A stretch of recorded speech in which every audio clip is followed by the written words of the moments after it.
गांव के नुक्कड़ या चौराहे पर चाय सुट्टा के साथ ये बात करना कि अब रिजर्वेशन हट जाना चाहिए कहने में बहुत आसान लगता है, लेकिन इसके पीछे की ग्राउंड रियलिटी बहुत अलग है। आज भले ही जनरल कैटेगरी के पास 0% रिजर्वेशन है, लेकिन एक समय पे पूरा 100% रिजर्वेशन हजारों सालों तक इन्हीं के पास था। स्टार्टिंग में रिजर्वेशन सिर्फ SC और ST को ही दिया गया था। OBC बाद में ऐड हुआ, लेकिन जैसे ही EWS आया, इंडिया की 90% पॉपुलेशन रिजर्वेशन के अंडर आ गई। UPSC में SC और ST को 22.5% रिजर्वेशन होने के बाद भी मात्र 8% ही IAS और IPS दलित हैं, क्योंकि उस सीट को भरने के लिए जो बेसिक क्वालिफिकेशन चाहिए वो तक नहीं है उनके पास। कुर्सी मिलने के बाद कोई भी दलित नेता अपने ही लोगों की जड़ काटता है, क्योंकि अंधे की आंख आने पर सबसे पहले वो अपनी ही लाठी को फेंकता है। सही मायने में रिजर्वेशन उस दिन खत्म होगा जब रिजर्वेशन एक ऐसा टॉपिक है जिस पर आए दिन बहस होती रहती है। जिसको मिला है वो इसके सपोर्ट में और जिसको नहीं मिला वो इसके अगेंस्ट में बहस करते रहते हैं। इस वीडियो में हम बात करेंगे रिजर्वेशन सिस्टम का सच, उसकी कहानी, कॉन्स्टिट्यूशन में क्या लिखा गया, क्या बदला और आज इसका क्या फ्यूचर हो सकता है। ये वीडियो सिर्फ एजुकेशनल पर्पज के लिए बनाई गई है। इसका उद्देश्य किसी भी जाति या वर्ग को ठेस पहुंचाना नहीं है। रिजर्वेशन को अच्छे से समझने के लिए इसकी जड़ तक जाना जरूरी है, इसलिए इसकी इतिहास से शुरुआत करते हैं। एंशिएंट हिस्ट्री में पढ़ाई और लिखाई सिर्फ ब्राह्मण करते थे, रक्षा और राजपाट क्षत्रिय संभालते थे, वैश्य सिर्फ व्यापार करते थे और शूद्र जो थे वो इन तीनों वर्गों की सेवा करते थे। लेकिन उस समय इनमें कोई भी वर्ग विभाजन नहीं था। ये सिर्फ अपने अपने काम के हिसाब से बांटे गए थे और ये सिस्टम सिर्फ हिंदुस्तान में नहीं बल्कि पूरे एशिया और एशिया के बाहर भी ऐसा ही था। इसीलिए जिनके पास राजपाट और एजुकेशन थी वो निरंतर आगे बढ़ते चले गए और जैसे जैसे बड़े होते गए अपने हिसाब से नियम और कानून सेट करते गए, जिससे भेदभाव बढ़ता चला गया। आज भले ही जनरल कैटेगरी को 0% रिजर्वेशन है, लेकिन एक समय पे पूरा 100% रिजर्वेशन हजारों सालों तक इन्हीं के पास था। यहाँ तक कि हिंदुस्तान की रोड्स, मंदिर और मार्केट वगैरह पूरा इन्हीं के कंट्रोल में था। बैकवर्ड कैटेगरी को यहाँ जाना तक अलाउ नहीं था। पूरा कंट्रोल जनरल कैटेगरी के हाथ में होने की वजह से अनटचेबिलिटी इतनी बढ़ चुकी थी कि बैकवर्ड क्लास को छूने तक अपमान माना जाता था। इसी वजह से उनको शिक्षा और रोजगार कभी मिल ही नहीं पाया और वो निरंतर पिछड़ते चले गए। आज के दिन लोग अपनी किस्मत को लेकर भिंडी रोना रोते रहते हैं, लेकिन एक्चुअली में किस्मत जैसी अगर कोई चीज है तो वो सिर्फ इंसान के जन्म के समय काम आती है कि आप कैसी कास्ट, कैसे बैकग्राउंड में पैदा हो रहे हो। अब अगर अंबानी के घर कोई बच्चा पैदा होगा तो उससे कोई पूछेगा तेरी कास्ट क्या है।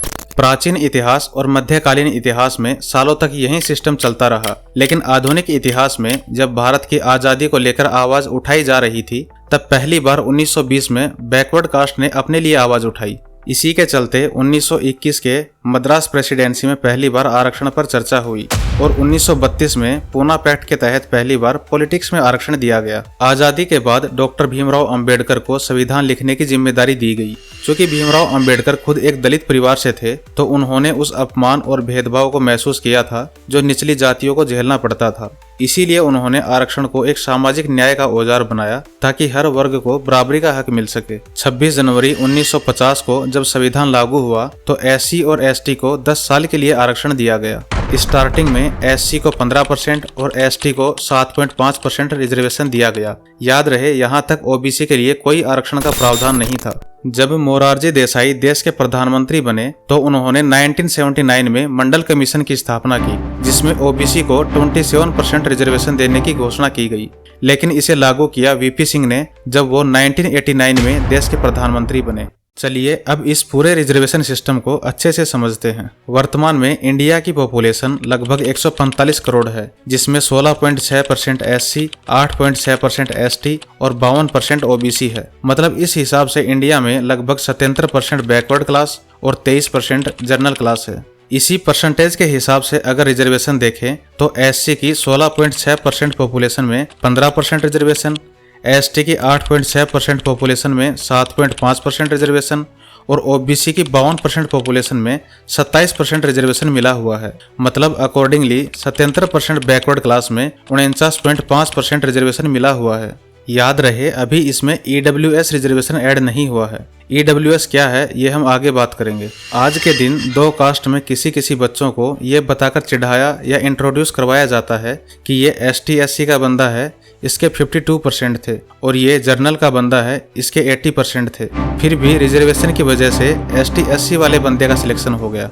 लेकिन ये बहुत ही गलत तरीका है, क्योंकि जो भी लोग ऐसी बातें करते हैं उन्हें पूरी नॉलेज नहीं होती। उन्हें पता ही नहीं है कि एजुकेशन और जॉब्स में इतना रिजर्वेशन होने के बाद भी SC और ST की बहुत सी जगह है जैसे PhD, IIT आदि में सीट्स खाली पड़ी हैं, क्योंकि उन सीट्स को भरने के लिए जो बेसिक क्वालिफिकेशन चाहिए वो तक नहीं है उनके पास। UPSC में SC ST को 22.5% रिजर्वेशन है, फिर भी इंडिया में मात्र 8% ही IAS IPS दलित हैं। बाकी सीट्स इसलिए खाली पड़ी हैं क्योंकि बेसिक नीड्स नहीं है उसको पूरा करने के लिए।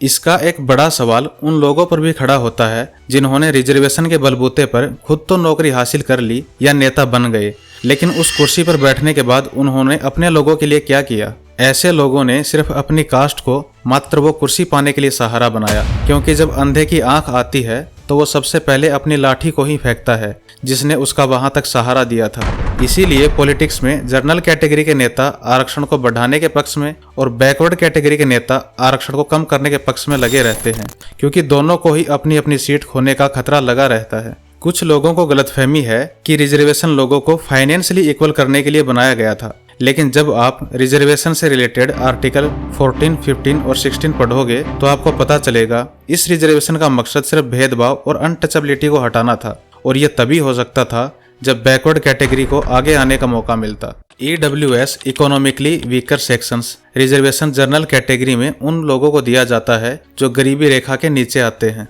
EWS की पहली पहल 1991 में देश के प्रधानमंत्री PV नरसिम्हा राव ने की थी, लेकिन 1992 में सुप्रीम कोर्ट ने इसे अवैधानिक घोषित कर दिया।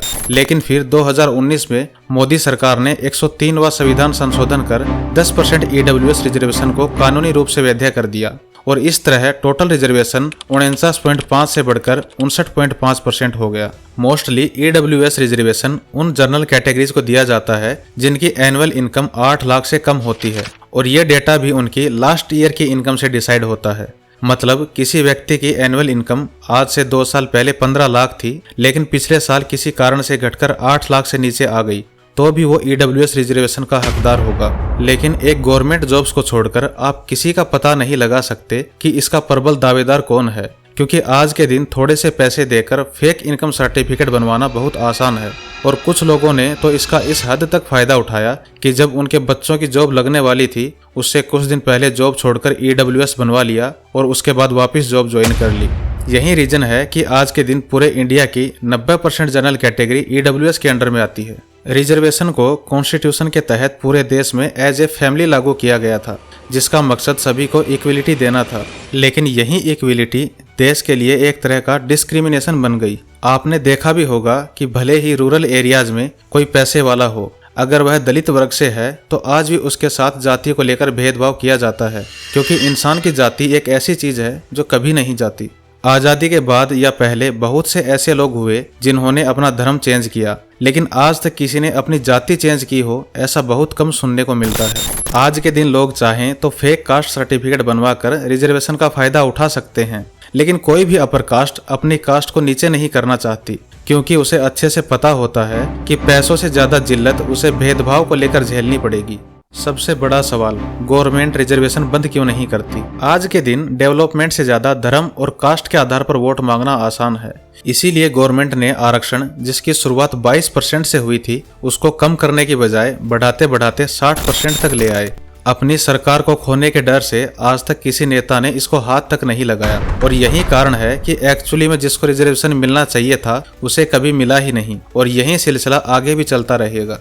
लेकिन इसके पीछे गवर्नमेंट की राजनीति को ऐसे समझिए कि एक माँ अपने सौतेले बच्चे को हमेशा गोद में लिए रखती थी ताकि वह चलना ना सीख पाए, लेकिन आस पड़ोस के लोग सोचते थे कि ये माँ अपने सौतेले बच्चे से कितना प्यार करती है कि इसे कभी जमीन पर पैर भी नहीं रखने देती। एक्चुअली में वो बच्चा रिजर्वेशन, वो माँ गवर्नमेंट और वो पड़ोसी बैकवर्ड कैटेगरीज के लोग हैं। आज रिजर्वेशन के 75 साल बाद लोगों का मानना है कि अब रिजर्वेशन बंद कर देना चाहिए, क्योंकि अब बैकवर्ड क्लास ऊपर उठ चुकी है। लेकिन एक्चुअली में रिजर्वेशन उस दिन बंद होगा जब कोई भी कास्ट का बंदा अपने बच्चों की शादी करते वक्त सामने वाले की कास्ट की बजाय उसकी काबिलियत को देखेगा, मतलब इंटर कास्ट कंपलसरी होगा। अगर भारत को एक ट्रूली इक्वली देश बनाना है तो हमें सिर्फ रिजर्वेशन नहीं, परिवर्तन चाहिए, सामाजिक सोच में, पॉलिटिकल विल में और पॉलिसी मेकिंग में। रिजर्वेशन एक शॉर्ट सॉल्यूशन हो सकता है, लेकिन एक फाइनल गोल नहीं। हमारा फाइनल गोल होना चाहिए एक ऐसा भारत जहां किसी को उसकी जाति से नहीं, उसकी काबिलियत से जज किया जाए। वैसे आप सभी का क्या मानना है? क्या रिजर्वेशन सिस्टम अब भी जरूरी है या इसमें कुछ सुधार होना चाहिए? कमेंट्स में अपनी राय जरूर बताएं और अगर कंटेंट अच्छा लगा हो तो वीडियो को लाइक करें और चैनल को सब्सक्राइब करें। धन्यवाद।